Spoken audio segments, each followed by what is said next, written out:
Biri hamilədir. Neynirlər? 2 canlıdır, sən Allah dəymə, bunu dindirmə. 2 kilo da ağır şey götürüb. 2 kilo ilə düşən uşaq dünəndən düşsünləşməyə lazım deyil uşaq. Hamiləlik normal fizyoloji bir haldır. O qadın əvvəlcə necə işləyirdi, elə də işləməlidir. Bilinməlidir ki, bizim akuşer ginekologlar deməkdən əvəzinə ki, sən bir gündə neçə saat yol getməlisən, hərəkət eləməlisən, nə qədər havada olmalısan, nə qədər su içməlisən və hamiləliyin 1-ci ayında nələri yeməlisən, orqanlar əmələ gəlir.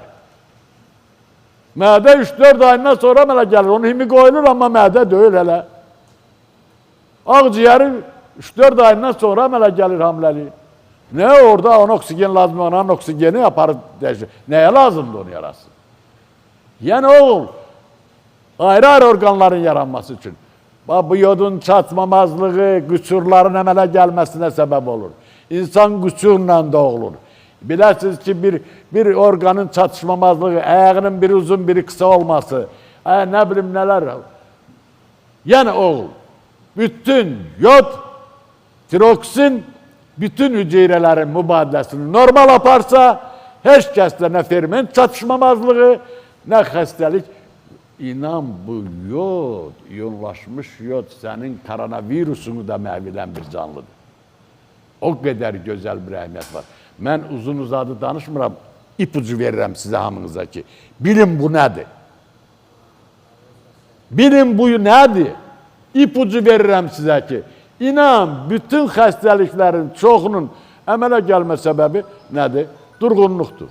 Nəyin durğunluğudur? Hüceyrə fəaliyyət göstərməməsidir. Bunlardır.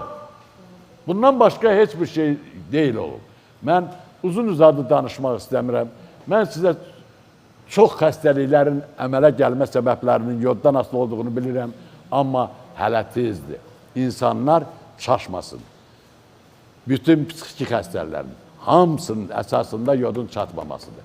Yəni, neyronun formalaşmamasıdır. Neyronu formalaşdıran, onu nizama salan, onun üzərində miyelin qişası əmələ gətirən bilavasitə tiraksindir.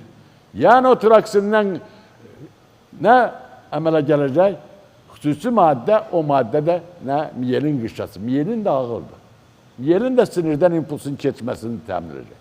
Elə olub bu ki, xahiş edirəm, hamınız deyin, ən yaxın adamın adı yadığından çıxın nə qədər, dilimin ucundadır deyəcəm. Olub olmuyor. Yod çatışmamazlığıdır, birbaşa. Bu yod çatışmamazlığı, bütün yaddaşın olmaz, diqqətsizlik. Diqqətsiz, ən çox kimdədir? Autizmdə diqqətsizdir, yaddaşı yoxdur. Sən nə deyirsən, onu təkrar edir. Özünü cümlə qura bilmir. Bunların hamısının səbəbi var. Yəni, bunları mən deməkdə, məqsədim odur, əziz insanlar. Bilərsiniz, bu çox vacib məsələdir. Bu, həyatı məsələdir. Azərbaycan xalqının inkişafı məsələsidir. Azərbaycan xalqının sağlam həyat şəraitinin olması məsələsidir. Təkcə autizm müalicə eləmək yox. Heç autizm əmələ gəlməyə qoymaq lazım deyil. Hamilə qadınlar xüsusən anadan olandan ölənə qədər biz yodu qəbul eləmək